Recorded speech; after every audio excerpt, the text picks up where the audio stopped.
When Murlock built his cabin, and began laying sturdily about with his axe to hew out a farm, the rifle, meanwhile, his means of support, he was young, strong, and full of hope.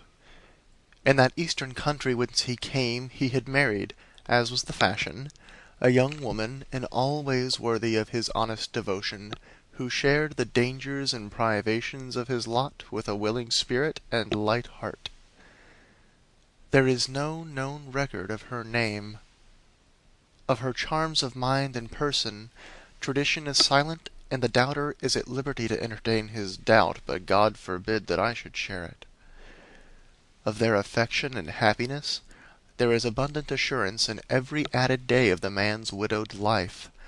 For what but the magnetism of a blessed memory could have chained that venturesome spirit to a lot like that? One day, Murlock returned from gunning in a distant part of the forest to find his wife prostrate with fever and delirious. There was no physician within miles, no neighbor, nor was she in a condition to be left to summon help, so he set about the task of nursing her back to health.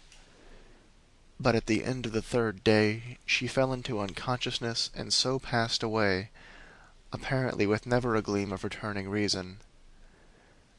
From what we know of a nature like his, we may venture to sketch in some of the details of the outline picture drawn by my grandfather.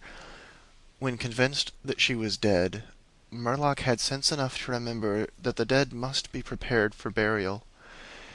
In performance of this sacred duty he blundered now and again, did certain things incorrectly, and others which he did correctly were done over and over. His occasional failures to accomplish some simple and ordinary act filled him with astonishment like that of a drunken man who wonders at the suspension of familiar natural laws.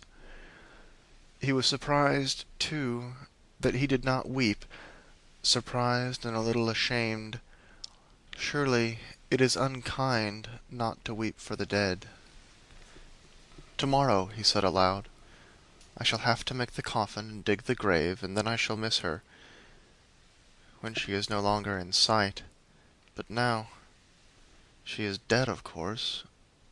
But it is all right. It must be all right somehow. Things cannot be so bad as they seem." He stood over the body in the fading light, adjusting the hair and putting the finishing touches to the simple toilet, doing all mechanically with soulless care. And still through his consciousness ran an undersense of conviction that all was right, that he should have her again as before, and everything explained. He had had no experience in grief. His capacity had not been enlarged by use. His heart could not contain it all, nor his imagination rightly conceive it.